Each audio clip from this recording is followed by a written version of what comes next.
안녕하세요. 이렇다 178회입니다. 저는 이렇다 1회부터 계속 출연하고 있는 깍두기 찬희쌤입니다. 예. 제가 오늘 방송을 처음 시작하는데요. 원래 시작은 사회자가 시작하는데 제가 왜 시작하느냐, 새로 오신 사회자를 제가 소개하기 위해서 먼저 시작합니다. 우리가 처음 이게 이렇다를 시작할 때 숭이님부터 시작해서 숭이님, 마돈나 이게 더블 체제 갔다가 마돈나 싱글 체제 갔다가 마돈나, 코알라 이렇게 쭉 왔었는데 우리 이렇다가 이렇게 참 또 정당의 대표를 배출해서 우리 코알라님이 은퇴를 하시게 됐습니다. 사회자에서. 그래서 당분간 못 보게 됐죠. 그래서 코알라님의 새로운 사회자를 이렇게 발탁을 해주셔서 새로운 사회자님을 오늘 모시겠습니다. 그래서 마돈나님하고 이게 더블 캐스팅으로 이렇게 번갈아서 사회를 맡을 분을 소개합니다. 직접 소개해 주세요. 네, 안녕하세요. 이렇다 178회입니다. 저는 오늘부터 사회를 맡은 냉수라고 합니다. 반갑습니다. 잠깐만요. 냉수. 예. 네. 아니, 우리 다 닉네임이 있잖아요. 저는 닉네임이 아주 단순한데 찬이쌤이라고 아주 독특한 닉네임인데, 이 마돈나는 마돈나가 좋아하는 가수 이름이에요. 코알라는 코알라가 좋아하는 동물 이름입니다. 그러면 냉수는 사회자님이 좋아하시는 음료 이름? 사실 별 의미는 없고요. 별 의미 없습니까? 예. 네, 제가 이름이 순영인데 이제 친구들이 순행아 이렇게 부르더라고요. 근데 순행을 거꾸로 하면 냉수가 돼요. 서로 오류한. 그래서 원래 저의 친구들이 저를 부르던 애칭이었는데 또 요즘 같은 여름에는 또 그렇죠. 냉수만한 게 없죠. 찬물만한 것이 없기 때문에 냉수를 싹 갈아갖고 막 팥빙수를 다 만들어 먹고 마시는데 요새 팥빙수인데 우유라서 참 맛이 없습니다. 지금 냉수처럼 이렇게 어떻게 아주 상쾌하고 사이다 같은 그런 어떤 사회를 진행하실 수 있지 않을까 이렇게 기대하고요. 감사합니다. 완전 환영합니다. 그래서 저는 이제 바톤을 이제 냉수님에게 옮기겠습니다. 저는 이제 빠집니다. 네, 이렇다 178회를 본격적으로 시작하겠습니다. 이렇다는 전문 패널 5명이 돌아가면서 나오시고 사회자와 찬희쌤이 함께 진행하는 경제 전문 심층 팟캐스트입니다. 오늘 나오실 패널은 슈퍼바이저님입니다. 네, 안녕하십니까. 안녕하세요. 처음 나오신 사회자님, 냉수님, 상쾌하다 이거. 상쾌한 님입니다. 냉수 인사드리겠습니다. 잘 부탁드립니다. 네. 저도 평소에 기본소득에 굉장히 관심이 많았고 이렇다 애청자이기도 했는데요. 제가 최근에 라섹 수술을 했는데 그때 핸드폰을 못 봐서 계속 이렇다만 들었어요. 그렇구나. 보통 우리 이렇다 또 열혈 청취자분들이 사회자로 오신 원래 이게 또 기본 포맷입니다. 우리가. 그리고 제가 요즘 슈퍼바이저님의 최근 저서인 모두의 몫을 모두에게도 지금 열심히 읽고 있는데요. 슈퍼바이저님 제일 좋아하는 얘기. 매일매일 그 판매고로 체크하십니다. 이거. 제가 직접 하지는 않아요. 네, 직접 저자를 뵈니까 정말 너무 영광입니다. 네, 슈퍼바이저님 오늘 다루실 주제에 대해서 소개를 좀 해주십시오. 네, 오늘은 뭐 데이터 배당에 대해서 좀 얘기를 나눠볼까 해요.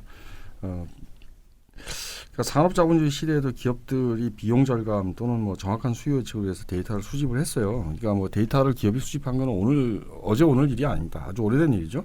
근데 오늘처럼 데이터의 중요성이 부각된 시대는 없다고 말할 수 있습니다. 일단 데이터 기반 의사결정을 하는 기업들이 굉장히 많이 늘었는데요. 뭐 이런 기업과 데이터 기반 의사결정 아예 안 하는 기업들을 비교해 본 분석 보고서들이 있어요. 미국의 330개 기업을 분석한 보고서인데요. 한국의 그 제2차 기계시대라고 번역된 저서가 있죠. 그렇죠. 브린 졸프슨이라는 경영학자입니다. 경영학자가 이제 번역한 경영학자의 보고서인데, 그러니까 이제 기업 두 그룹을 갖다 이제 비교한 거죠. 데이터 기반 의사결정하는 기업이 그렇지 않은 기업에 대해서 5에서 6% 정도 생산성이 높더라. 두 번째 역시 이제 경영학 쪽에서 나온 보고서인데 영국의 500개 기업을 조사를 해봤어요. 소비자 데이터를 활용하는 기업이 생산성이 그렇지 않은 기업보다 8에서 13% 높았다. 많이 높네요. 그러니까 데이터 주도 혁신을 한다. 그러면 현재 기업 수익을 올리고 또 좀 당장 수익보다 이 기업의 미래하고도 관련이 되는데요. 그러니까 인공지능 혁명을 생각하시면 됩니다. 인공지능 혁명과 연결돼서 기업의 미래 전망을 결정하고 이것은 사실 주식 가치 그대로 반영이 그렇죠. 되겠죠. 맞습니다. 예. 근데 이번 이렇다 방송에서 제가 그동안 여러 번 강조했다시피 빅데이터는 사회 공통 자산이고요. 사회 구성 모두가 빅데이터의 공동 소유자라고 말을 할 수 있습니다. 그런데 사실 이 빅데이터의 활용으로 발생하는 수익들은 전부 기업의 수중으로 들어가고 있죠. 그렇죠. 자, 그러면 오늘 방송의 목적은 이 빅데이터에 기반한 수익을 어떻게 거둬들일 수 있을까라는 문제, 바로 이 문제를 좀 다뤄보고자 합니다. 네, 좋은 문제입니다. 네. 네, 제가 알기로는 그동안 디지털 활동과 관련된 과세는 로봇세를 부과하자는 의견, 그리고 유럽 등지에서는 현재 구글세를 걷자는 의견 등이 있었던 것 같아요. 그렇죠. 슈퍼바이저님은 이러한 이슈에 관련해서 어떤 의견을 갖고 계신가요? 네, 뭐 두 가지식으로 결론을 먼저 말씀드리자면 저는 빅데이터세를 걷자는 주장이고요. 빅데이터세. 만약 조세로 해결하는 게 아니라면은 빅데이터 공동 소유권에 기반해서 기업의 공유 지분권을 설정해서 이윤을 배당받자 이런 입장입니다. 그게 최대감이고. 네, 최대고. 네. 그런데 조세가 훨씬 쉬우니까 그러면 빅데이터세를 걷자 그런 주장이고. 이 로봇세하고 구글세 또는 이제 디지털세라고 부르는 건데요. 그렇죠. 이 두 가지에 대해서는 뒤에서 좀 우리가 자세히 검토를 해봐야 되겠죠. 그렇겠죠. 예. 그런데 과세 목적 그리고 과세 기능이 좀 다르다. 빅데이터세하고 과세 목적이 다르다. 그리고 과세를 했을 때 효과도 다르겠죠. 효과, 즉 기능이 다르다는 그렇겠죠. 겁니다. 디지털세의 경우에는 빅데이터세를 우회하는 방식으로 좀 활용을 해볼 수 있겠지만 어쨌건 저는 빅데이터세를 과세하는 게 조세로 해결할 때 가장 정확한 방식이라고 생각합니다. 그렇군요. 예. 일단 먼저 데이터 중심 경제가 어떻게 발전되어 있는가 이 문제를 먼저 따져보고 그다음에 어떤 방식으로 우리가 수익을 거둬들일 수 있는 건가 그리고 빅데이터세를 걷는 게 로봇세나 디지털세보다 어떤 장점이 있는가 이런 식으로 좀 얘기를 풀어봤으면 합니다. 네. 아까 슈퍼바이저님이 데이터 기반 의사결정을 하는 기업이 생산성이 더 높고 수익성도 높다고 말씀해 주셨는데요. 네. 이제 데이터는 단순히 정보가 아니라 기업 활동을 이끌고 가는 중심 동력이 된 것이 아닌가 하는 생각이 드네요. 네, 이 냉수님 얘기를 제가 듣다 보니까 제가 라떼는 그 얘기가 하나 딱 떠오르는데 라떼요? 라떼. 예. 마시는 라떼요? 내 때는 그 라떼는 그래요. 네, 라떼는 그래서 1990년대. 네. 냉수님은 아마 태어나지도 않은 태어나지 않나요? 네.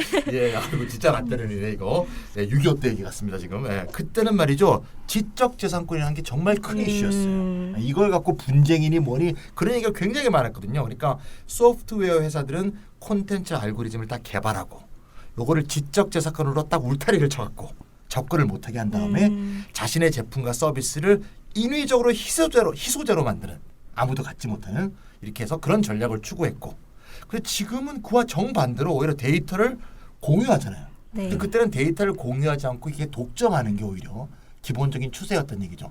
정말 굉장히 옛날 얘기하는 것 같죠. 하지만 이제 2008년이 큰 변곡점이 아니었나 싶은데 그때 이후로 아주 급속하게 성장했던 그 플랫폼 기업들이 지식 공유지를 만들죠.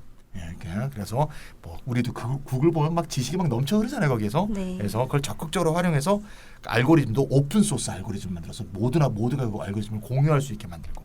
그러다 보니까 2008년 이후에 플랫폼 기업의 수익은 콘텐츠 알고리즘을 판매하는 게 아니라 넓은 플랫폼을 만들고 플랫폼을 통해서 네트워크 효과를 일으켜서. 그러니까 다시 말하자면 이제 사용자 수가 많아질수록 서비스와 제품의 가치가 기하급수적으로 증가하고. 그러다 보면 높은 기업 가치가 형성돼서 그로부터 수익이 발생하는 그런 구조가 정착된 게 아닌가 싶어서 진짜 30년 사이에 세상이 진짜 많이 크게 변했다는 생각이 듭니다. 그렇죠. 예. 네. 일단 뭐 그런 이제 변화 과정에서 기술적인 측면에서 어떻게 따져보면요. 일단 클라우드 컴퓨팅과 기계학습의 등장이 굉장히 결정적인 사건입니다. 그렇군요. 네. 이 둘이 이제 등장하면서 인공지능 개발에서 빅데이터가 굉장히 큰 역할을 하게 됐다. 인공지능 개발 자체가 빅데이터에 의존하게 됐다. 이렇게도 이해할 수 있습니다. 그러니까 인공지능 개발 과정뿐만 아니라 수익 모델에서도 이 플랫폼 알고리즘은 데이터가 때려야 뗄 수 없는 관계에 놓이게 되죠. 그렇죠. 그러니까 예를 들어 데이터가 없으면 플랫폼 알고리즘 자체가 없고 그리고 플랫폼 알고리즘 없이는 빅데이터가 형성이 되지 않고 그렇죠. 그러니까 하나가 없으면 다른 하나가 서로 존재할 수 없는 거예요. 그러니까 플랫폼 알고리즘에서 데이터와 알고리즘은 뭐 이렇게 업계 용어로 쓰자 그러면은 상호 구성적이다. 상호 이렇게 얘기할 수 있습니다. 음. 어쨌건 플랫폼 기업들한테 데이터는 가장 중요한 자산이에요. 그러니까 플랫폼 기업이 무슨 일을 하느냐? 디지털 인프라를 일단 구축하죠. 그리고 구축한 그렇죠. 다음에 서로 다른 그룹들, 서로 다른 개인들과 기업들을 연결시킵니다. 이 과정에서 모든 연결을 모니터링하고 데이터를 추출합니다. 이게 제일 중요한 거죠. 추출. 네. 플랫폼의 기능은 뭐냐? 데이터 추출 기능. 네. 그러면 이 기업의 힘은 어디서 나오냐? 음. 데이터 추출 기구로 플랫폼에 가지는 아주 독점적인 지위에서 나오는 거죠. 우리가 구글에서 뭐 검색을 하는 한 구글 플랫폼에 계속 뭔가를 갖다가 계속 주게 돼 있죠. 흔적을 남기게 네. 되는 거고. 맞습니다. 네, 그리고 그렇게 해서 참 수십 억이 남기고 있는 그 흔적을 가지고 데이터죠. 그 데이터를 그렇죠. 가지고 이 플랫폼 가치가 그래서, 점점 커지죠. 인공지능 개발도 하고 뭐도 하고 음. 사실 경제적 정치적 힘을 그로부터 얻고 있는 겁니다. 그러니까 사실 플랫폼 기업들이 인공지능 개발에 선두에 서 있는데 그것은 플랫폼을 소유하고 그러니까 데이터를 가장 집적할 수 있고 빅데이터 형성에 가장 유리한 위치를 점하고 있기 때문입니다. 그렇죠. 네. 그러니까 오늘날의 자본주의에서 가장 중요한 특성을 저는 데이터의 중심성이라고 보는데요. 뭐 제조업에도 데이터가 가장 중심적인 역할을 하지만 그렇죠. 이 플랫폼 기업들이야말로 데이터가 얼마나 중심적인지 이 사람들은 기계도 사들이지 않고 고용도 거의 하지 않으면서 일을 만들어내잖아요. 그러니까 그럼요. 오늘날 경제에서 데이터의 중심성이라는 것은 플랫폼 기업에만 해당된 게 아니고 산업의 전 영역에 해당되는 거지만 이 플랫폼 기업은 데이터의 중심성을 적나라하게 보여준다. 이렇게 말씀드리고 싶습니다. 그렇죠. 그러니까 슈퍼바이저님 말씀은 플랫폼은 데이터 추출 기구이다. 그렇죠.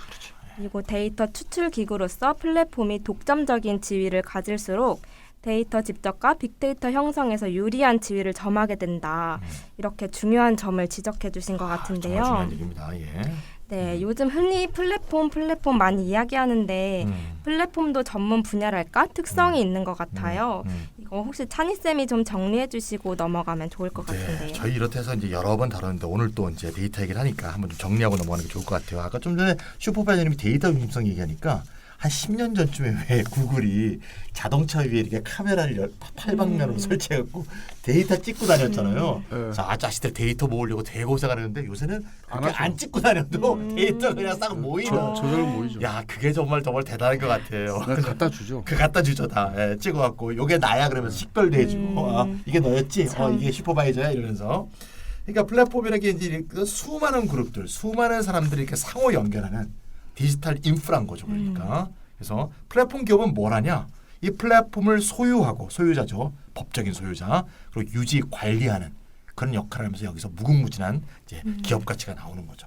제일 많이 우리가 친숙한 건 이제 광고 플랫폼이죠. 우리가 매일매일 쓰고 있고 지금 잠깐 핸드폰을 꺼놨지만 키기만 하면 바로 돌아가는 데이터가 계속 집적되고 있죠. 구글, 페이스북 뭐 이런 것들이라고 볼 수 있고 유튜브. 광고 플랫폼은 한편으로 이제 광고 영업자와 기업을 연결하기도 하고 어쨌건 일상적 유저를 플랫폼에 계속 모으고 상호 연결하면서 가치와 이익을 내고 있는 플랫폼이고요. 두 번째도 우리가 굉장히 익숙한 주문형 앱 노동. 여기서 주문형이라는 건 영어로 on demand라고 하는데요. 그러니까 수요자가 요구를 하면 그 앱을 통해서 어떤 일과 연결이 되도록 돼 있는 거죠. 그래서 대표적으로 우리가 뭐 우버라든가 우리나라에 타다가 있죠. 운전자와 이용자를 서로 연결하는 플랫폼이고 배민 같은 이런 건 이제 식당과 이용자를 연결하는 그런 플랫폼들이 이제 많이 이제 나타나고 있는데 이 두 개는 우리가 참 익숙한데 우리가 플랫폼 그러면 이 두 개만 연상하면 안 된다는 거예요. 더 중요한 플랫폼이 이제 대두되고 있는데 세 번째로 얘기할 수 있는 건 클라우드 플랫폼이다. 가장 대표적인 게 아마존 웹 서비스인데요. 줄여서 AWS라고 하죠. 아마존 웹 서비스는 우리나라 사람들이 이제 잘 모를 수 있는데 기업하는 사람들은 다 압니다. 이게 이제 아마존이 만든 원격 컴퓨터 플랫폼 인프라다 이렇게 말할 수 있는데 사용자가 언제 어디서나 쉽게 플랫폼을 통해서 디지털 활동이 가능한. 그러니까 아마존이 기업이나 사람이 필요한 어떤 인프라라든가 디지털 어떤 스트럭처라든가 플랫폼을 다 갖추고 있는 거죠. 그래서 사용자 기업이 슈퍼컴퓨터가 없어도 슈퍼컴퓨터에 준하는 컴퓨터 활동을 할 수 있고 접속만 하면 또 AI나 빅데이터 서비스를 구축할 수도 있고 그러면서 데이터 센터나 설비 등 인프라 운영을 위한 환경과 비용이 필요 없죠. 접속만 하면 접속해서 사용한 액수대로 과금이 딱 되는 그런 식의 어떤 클라우드 플랫폼이 요새 정말 대두되고 있고 제가 한번 찾아보니까 AWS 2019년 매출이 350억 달러더라고요. 한국 돈으로 40조가 넘습니다. 그러니까 어마어마한데 구글보다 조금 적어요. 그러니까 어마어마한 업체고요. 마지막으로 최근에 이제 많이 등장하고 있는 게 이제 산업 플랫폼인데 뭐 제너럴 일렉트릭이라든가 독일의 지멘스 같은 업체가 전통적으로 제조 활동으로 돼 있던 이 과정을 인터넷 연결 프로세스로 변환시켜서 생산 비용을 낮추는 산업 플랫폼이 등장하고 있다는 게 최근의 플랫폼의 중요한 경향이다 이렇게 말할 수 있습니다. 네, 아주 잘 정리를 해주신 것 같습니다. 일단 뭐 우리가 주목해야 될 점은 클라우드 플랫폼이나 산업 플랫폼 역할의 증대가 이게 두드러진 거고요. 그러니까 데이터의 중요성이라는 게 사실은 제조업을 포함해서 경제 전체에 걸친 문제임을 보여주고 있다는 거예요. OECD 보고서에 의하면요. 제조업, 금융, 농업, 공공 분야 등 산업 전 부분, 그리고 사회 전체에 걸쳐서 데이터 주도 혁신이 진행 중이라고 진단을 하고 있어요. 그러니까 이게 단지 ICT 기업에만 한정된 현상이 아니다. 또는 구글이나 페이스북 같은 광고 플랫폼 회사들만 데이터로부터 돈을 버는 게 아니다. 맞습니다. 거의 모든 기업이 이걸 하냐 안 하냐가 기업 가치를 결정하고 맞습니다. 기업 미래를 결정하고 오늘 기업의 사활을 결정하는 문제가 되어 있는 것이다라는 거예요. 저번에 미국의 어떤 농기계 업체가 네. 농사의 어떤 패턴에 대한 데이터를 다 모아서 각각의 지역에 어느 때 어떤 농기구가 필요한지 네. 와, 이런 것들이 다 파악돼서 그걸 갖고 마케팅 어떤 전략을 세우는 이런 시대가 된 거죠. 그렇죠. 예, 예, 예. 결국 이제 개별 기업의 시장 평가, 그러니까 주식 가치죠.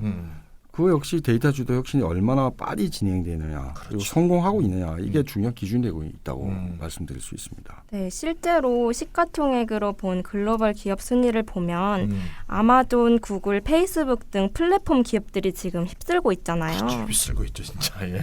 네, 맞습니다. 근데 이제 개별 기업의 시장 가치 또는 뭐 경쟁의 관점뿐만 아니라 사실 자본주의 경제 전체에 대해서도 데이터 주도 혁신이 진행되고 있고 그리고 이 데이터 주도 혁신이 자본주의에 대해서는 최소한 생산적이다. 자본주의적 의미에서는 생산적이다고 우리가 얘기를 해야 됩니다.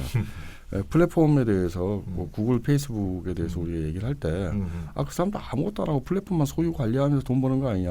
불로소득자들이다. 이런 얘기만 하는데 경제 전체로 보면은 자본주의적 의미에서는 생산적이다. 매우 생산적인 기업이다. 자본주의적 의미의 생산성이란 뭐냐? 이윤 생산에 기여하면 생산적인 겁니다. 아, 그렇죠. 이윤 만들어내면 생산적이에요. 그렇죠. 더 많은 이윤이 나오면 생산적인 겁니다. 맞습니다. 예. 일단 빅데이터의 활용은 자본의 생산기간, 유통기간, 재투하기간을 전부 다 획기적으로 단축시켜요. 그래서 결국 결과적으로 이윤 생산에 기여합니다. 그렇겠네요. 그러니까 회전기간의 모든 단계니까 이게 생산, 그러니까 물건 만드는 기간이건 또는 물건 파는 기간, 유통기간이건 그래서 이 돈을 회수해가지고 다시 재투자하는 기간이건 이걸 다 단축시킨다. 실시간으로 데이터가 네. 뽑히니까 그렇죠. 회전기간의 단축이 더 많은 이윤을 만들어준다라는 겁니다. 일단 광고 플랫폼을 보면은 광고 플랫폼 회사들이 유저 맞춤형 광고를 이렇게 만들어가지고 돈만 버는 측면만 이게 보고 있는데 어쨌건 그 맞춤형 광고를 게시하는 사람들도 생각해 보세요. 그렇죠. 예, 그 사람들이 광고를 실어가지고 자기 회사의 상품과 서비스 유통기간을 단축하고 있어요. 그렇죠. 그러니까 광고 플랫폼이 거기 광고 싣는 사람들 회사의 상품과 서비스 유통기간 단축에 기여를 하고 있는 거죠. 그렇죠. 샴푸 검색하면 바로 샴푸하고 뜨죠. 맞아요. 네, 네. 그럼 정말 이제 단축했네요. 그럼 클릭해가지고서는 네. 구매할 수 구매하면 있고 되는 뭐 거죠. 이런 식인 겁니다. 네, 네. 예, 옛날 같으면 그게 어렵죠. 말도 안 예. 되죠. 예. 그러니까 굉장히 유통기간이 단축됐다라는 겁니다. 소비가 부족하고 유효 수요가 그러니까 부족해서 이게 안 팔리는 거지. 유통기간 그렇죠. 자체가 이제 문제가 되고 있지 맞습니다. 않습니다. 그렇습니다. 지멘스나 제너럴 일렉트릭 같은 이제 산업 플랫폼을 예를 들어 볼까요? 옛날에 이제 제도업은 과잉 그 생산 설비에 시달리고 있고 지금도 마찬가지예요. 굉장히 엄청난 전 세계적인 과잉 축적, 과잉 생산, 과잉 설비 문제가 있습니다. 그런데 이 지멘스나 이 GE가 그러니까 제조업의 가동 중단 시간을 줄여줘요. 그러니까 기계가 24시간 내내 돌아갈 수 있도록 설계해 주는 겁니다. 이렇게 하려면 사물 인터넷 기술이 아주 핵심적이죠. 그렇죠. 그래서 결과적으로는 야 이렇게 팽팽 24시간 돌릴 때 여기서 여기까지의 설비 투자는 이게 불필요한 거다. 여기는 재투자할 필요 없다. 이렇게 해서 설비에 대한 과잉 설비 부분을 줄여줍니다. 그렇군요. 생산 기간과 유통 기간 단축은 이렇게 예를 들어서 이제 딱 떠올릴 수 있을 텐데 재투자 기간 단축도 데이터 주도 경제의 중요한 특성이라는 점이 중요합니다. 전통적인 제조업을 한번 예를 들어 볼까요? 이 고정 자본이 어떤 겁니까? 어마어마한 기계 덩어리예요. 그럼요. 예. 이 내구성이 엄청 강합니다. 사실 기술 혁신이 나가서 그보다 훨씬 더 좋은 기계가 나오면은 갖다 버려야죠. 그렇죠. 그럴 때만 갖다 버리는 거지. 얘가 기계가 마모가 되려고 그러면 15년이 걸지 20년이 걸지 알 수 없는 겁니다. 이게. 그러니까 갱신주의가 굉장히 길다라는 거예요. 그러면 제조업 자본이 재투자하려고 하려면 15년, 20년이 걸리니까 15년, 20년 동안 돈을 꼬박꼬박 매달 모아가지고 언젠가 재투자할 때를 이제 대비해야 되잖아요. 그러니까 그때 돈이 쓰이지 않아요. 충당금을 계속 만들어 놓죠. 그렇죠. 그러면 이 돈이 어디로 갑니까? 금융으로 빠져나가고 금융자본이 돼서 돌아오지 않고 금융 패널에서만 돈다. 그래서 생산해서 금융자본으로 화폐 흐름이 탈구됐다. 이런 얘기들이 나왔던 거예요. 근데 빅데이터 자산을 한번 생각해 보세요. 그러니까 디지털 자산들을. 이건 수집 분석 활용에 의해서 빅데이터 자체가 항상적으로 업그레이드 돼야 돼요. 그러니까 업그레이드가 안 되면 빅데이터가 무슨 의미가 있어요, 이게? 그렇죠. 그러니까 매일 수집되고 매일 분석되고 매일 새로 활용되는 겁니다. 그러니까 플랫폼 고정 자본에는 재투하 지체가 거의 없다라고 볼 수 있어요. 그러니까 전체적으로 보면은 생산 기간, 유통 기간, 재투하 기간을 데이터 기반 혁신이 획기적으로 단축시키고 이 자본이 일단 들어간 자본이 얼마나 회전하는가를 늘려주죠. 회전수를. 그런 이윤 생산에 기여하는 거죠. 그렇죠. 사실 그런데 왜 이렇게 저생산과 경제 침체에 시달리고 있냐라고 물으면은 이렇게 답변을 해야 됩니다. 2008년 이후 세계 경제가 장기 침체를 못 벗어나고 있죠. 코로나 팬데믹 이후 역성장의 늪까지 빠져 있습니다. 그럼에도 불구하고 글로벌 디지털 기업의 수익률은 올라가고 있는 이유는 뭐냐? 이게야말로 데이터 주도 혁신 때문이다. 그리고 좀 어떻게 좀 뾰족하게 얘기하자 그러면은 마이너스 성장 혹은 역성장에 빠져들어간 이유는 생태적인 한계라든지 또는 유수의 부족이라든지 이런 데서 답을 찾을 수 있겠지만 그럼에도 불구하고 이 자본주의 체제 자체가 유지되고 있는 이유는 데이터 주도 혁신을 아주 정말 너무나 빠른 속도로 하고 있기 때문이다라고까지 말을 할 수 있습니다. 슈퍼바이저님의 말씀을 들어보니까 정말 데이터가 현대 자본주의 경제에서 얼마나 핵심적인 역할을 하는지 정말 느낌이 팍팍 오는데요. 데이터 경제가 플랫폼 기업의 주가 상승과 수익률은 키웠는지 모르겠지만 이걸 뒤집어서 생각해보면 어떻게 보면 데이터 경제가 발전할수록 글로벌 소득 불평등은 더욱 심화되는 것이 아닌가 이런 생각도 드는데요. 네, 앵수님의 중요한 점을 지적해 주셨는데 아까 좀 전에 그 기업의 또 자본주의 생산성은 증가하고 있는데 유효 수요도 없고 맞아요. 살 돈도 없고 뭐 이런 식의 것이 심화된다는 말씀하셨는데 이 디지털 전환이 분명히 풍요의 시대를 연 것으로 보이긴 하지만 GDP 전체에서 노동소득이 차지하는 비중은 계속 하락하고 있지 않습니까? 그리고 불평등을 심화시켰다는 다양한 실증적 통계치들도 많이 나와 있고요. 2000년대 이후에 미국의 생산성을 보면 1990년보다 높았다고 돼 있고요. 또 90년대는 80년대는 70년대보다 계속 높았으니까 자본주의 경제는 생산성이 계속 발전했다고 볼 수 있죠. 그런데 임금하고 그다음에 중간 소득에 해당하는 중위 소득은 정체하거나 계속 하락했다는 것은 결국 빈곤이 점점 더 심화되어 왔다는 걸 통계적으로 잘 보여준다고 보고요. 이거는 이제 저는 학자가 아닙니다만 학자들이 좀 어려운 영어로 디커플링 또는 그레이트 디커플링 이렇게 얘기하는데 쉽게 말하면 이제 커플이 깨졌다 이거죠. 결합이 해제되었다. 결합돼 있다가 결합이 해제됐다. 다시 말하자면 이제 생산성과 과거에는 임금 중위소득이 커플돼 있다가 이제 생산성과 임금 중위소득이 커플이 깨졌다. 이걸 어려운 말로 이제 슈퍼바이저 같은 분들은 탈동조화 이러시더라고요. 근데 일반 사람들은 못 알아듣죠. 저 뭔 소리냐? 커플이 깨졌다. 뭐 그런 뜻이죠. 쉽게 말해서 따로 논다.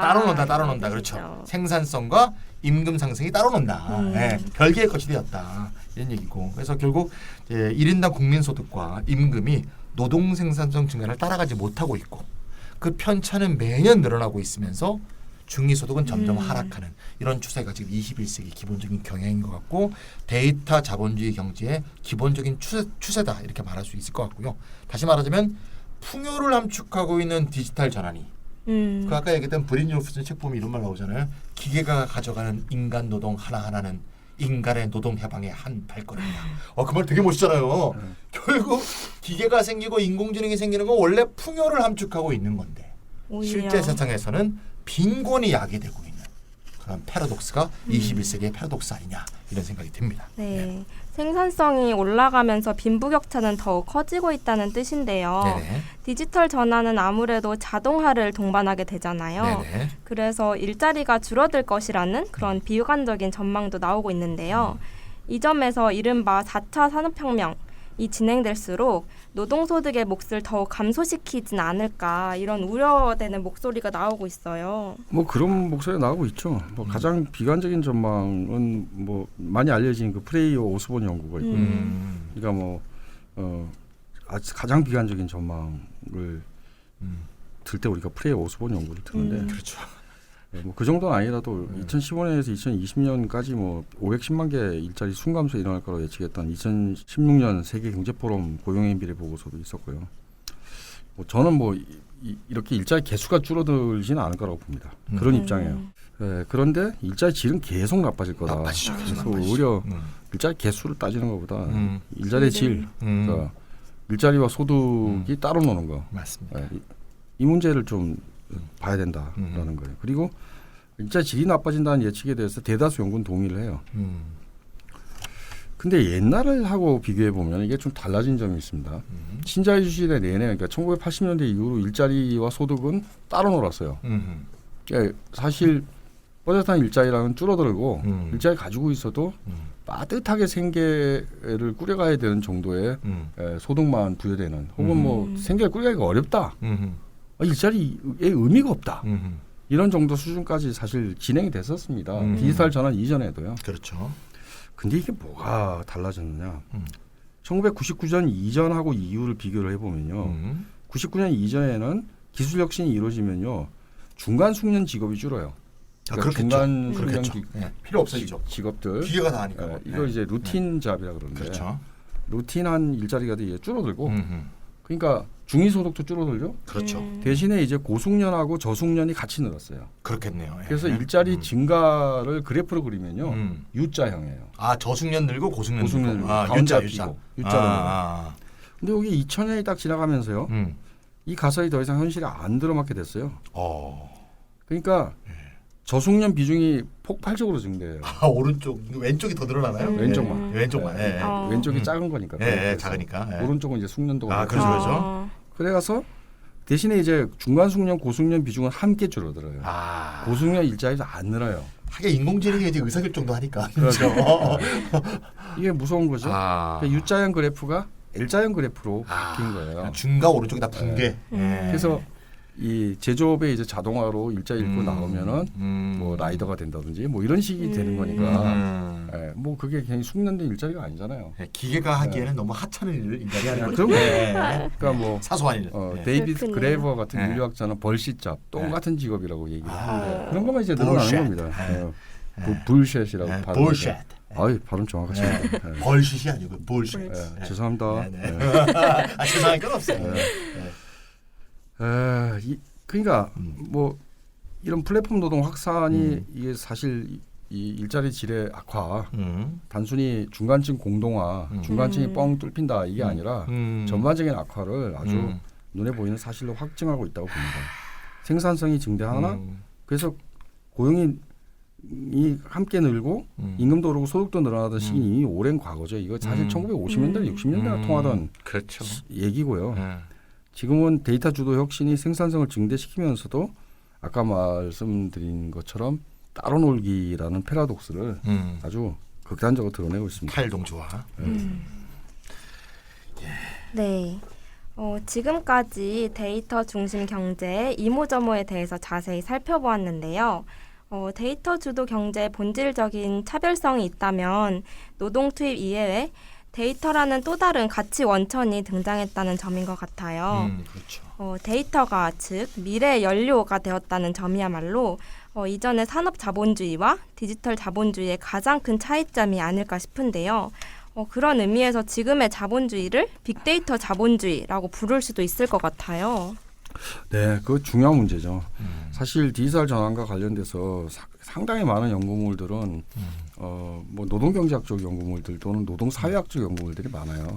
그러다 보니까 일자리의 미래라든지 노동소득 붕괴 우리가 지금 계속 한번 이제 정리한 문제들 그렇죠. 따라놀기 이게 얼만큼 따라놀고 있는가 이런 거 이제 분석하고 뭐 현황 보고하고 이런.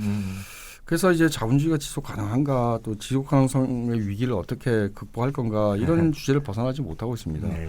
사실 브린율프슨이 다룬 문제도 그렇죠. 이 탈동조라는 걸 다룬 거고 그리고 그가 이제 얘기한 대안도 뭐 EITC 좀 하자. 자본주의 걱정하는 거죠. 그런 거죠. 그런 주제를 벗어나지 못하고 있습니다. 네. 근데 사실은 그보다 더 중요한 거는 이 기술 진보에서 차지한 데이터의 중요성이 너무 늘어버렸다.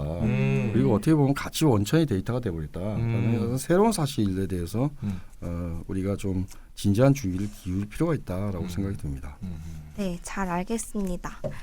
그러면 이제 오늘의 주제를 본격적으로 다뤄볼 건데요.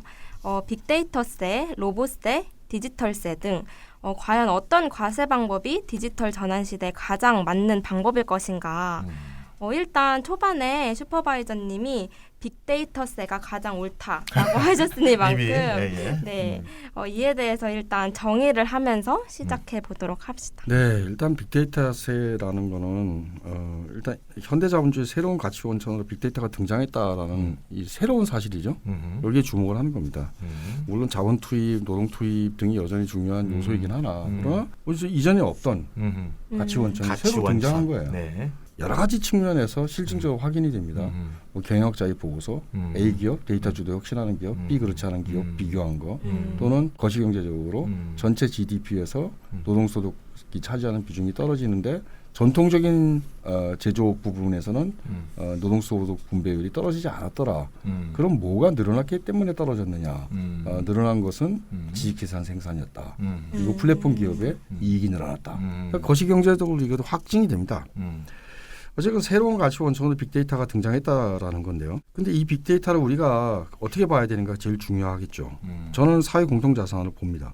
그러면은 데이터 주도 혁신의 성과의 일부를 사회 구성원 모두에게 되돌려줘야 된다라는 겁니다. 빅데이터의 주인이 사회 구성원 모두다. 그러면은 우리가 조세형으로 이것을 환수한다 그럴 때요. 조세로 환수한다 그럴 때 그 세수는 전액 사회 구성원 모두에게 무조건적 개별적으로 배당이 돼야 되겠죠. 빅데이터에 각 개인이 어떻게 기여했는지 정확히 산출할 수가 없기 때문에 그런 거죠. 기본소득 지원이 된다는 뜻이에요. 이제 로봇세, 디지털세 얘기가 나왔으니 이제 말씀을 드리자면 일단 로봇세 먼저 말씀을 드려볼까요? 로봇세 같은 경우에는 자동화가 일자리를 뺏어간다. 자동화는 어떻게 취급이 되는 겁니까? 이런 문장에서 부정적인 거죠. 취급이 돼요. 그러니까 부정적 외부성을 줄이기 위한 피구세적인 발상이 그 안에 녹아 있다라는 거예요. 자동화의 과실을 모든 사람에게 돌려주자 해도 돌려주는 방식이 다를 수가 있습니다. 어떻게 돌려주느냐. 직업훈련 같은 걸 해가지고 자동화 시대에 적응하도록 해서 일자리를 만들자. 로봇세로 재원을 만들어서 직업훈련시키자. 이렇게 되는 거죠. 그런데 빅데이터세는 그런 문제가 아닙니다. 빅데이터에 의존해서 생산되는 긍정적 외부성을 모두에게 재분배하는 것. 빅데이터세는 자동화에 적대적이지 않죠. 빅데이터 활용으로 얻어진 수익 일부를 사회 구성원 모두에게 분배하는 거잖아요. 그러니까 오히려 디지털 전환을 지속 가능하게 만들고 결과적으로 기술 진보를 촉진시키는 일. 기계가 하나하나 등장할 때마다 인간의 자유와 해방이 더 커져가는 식으로 기술적 진보가 촉진되는 유일한 방식일 거라 생각합니다. 좀 전에 그 슈퍼바이저님이 피구세가 빅데이터에서는 아니다 이런 얘기했는데 피구세라면 좀 어려워서 잠깐만 좀 덧붙이면 우리 경제학에서 외부성이라는 말 많이 쓰잖아요. 네. 뭐 쉽게 말하면 석탄 화력 발전소가 있다. 거기서 막 공해를 내뿜어. 그러면 그게 부정적 외부성이거든요. 왜냐하면 그 비용을 석탄 화력 발전소가 그 비용을 감당하지 않습니다. 그런 걸 이제 부정적 외부성이라고 하는데 그렇게 부정적 외부성에 대해서 아니야. 네가 가하고 있는 부정적 외부성이 크기 때문에 그 부정적 외부성을 낳은 곳에다가 과세하는 거. 이게 바로 피구세거든요. 네, 그게 피구세인데 그런 게 로봇세가 그런 거라는 거죠. 로봇이 일자리를 없애는 부정적 외부성을 가져왔으니 로봇 네가 새끼야 부정적 외부를 가져온 주체야. 너 새끼야 세금. 이런 피구세가 로봇세는 피구세인데 빅데이터는 그런 게 아니고 공통의 어떤 우리의 사회 공통 자산에 대해서 우리의 몫을 취하는 방법이다. 이렇게 말씀하신 거죠? 네, 그러니까 피구세가 사실 교정적이에요. 네, 그 행위를 갖다 억제하는 데 있어요. 그러니까 로봇세가 아무리 좋게 포장한다 하더라도 피구세죠. 자동화를 억제하는 효과를 갖습니다. 그러니까 맞습니다. 피구세적 측면이 있습니다. 그렇겠네요. 또 피구세가 아니다. 그렇게 얘기할 때는 어떻게 되느냐. 음. 그 로봇세를 걷어. 음. 근데 우린 자동화에 반대하지 않는다. 단지 로봇세를 걷어서 자동화의 과실을 모두가 향유하기를 바랄 뿐이다. 이런 방식으로 거둘 수는 있어요. 그럴 때도 기본소득 제고는 될 수 없습니다. 뭘 해야 되느냐. 직업훈련 시켜야죠. 그렇죠. 네. 일자리에 뺏긴 노동자를 위해서 노동자를 써야죠. 써야죠. 네, 그게 맞죠. 근데 그래서 과세의 목적 자체가 과세를 해서 거둔 재원을 어떻게 쓸 건가 결정하는 거잖아요. 그러네요. 그러니까 직업훈련 시켜야 되는데 이 고도로 자동화된 사회가 진행이 된다 그럴 때 도대체 인간이 거기 가서 왜 일을 해야 되는 겁니까? 이런 질문할 필요가 있죠. 무슨 훈련을 시키는 거예요? 결국에는 그렇죠. 자승자박의 게임으로 들어가는 거다라는 겁니다. 알겠습니다. 네, 그러니까 긍정적인 외부성을 발생시키는 빅데이터는 사회 공통의 자산이므로 빅데이터세를 걷어서 빅데이터의 주인에게 데이터 배당을 해야 된다. 그렇죠. 즉 기본소득의 재원으로 삼아야 한다. 그런 말씀이셨는데요. 네, 여태까지 길게 이어왔는데 잠시 쉬었다가 2부에서 좀 더 자세히 빅데이터세와 로봇세, 디지털세를 비교해 보겠습니다. 네.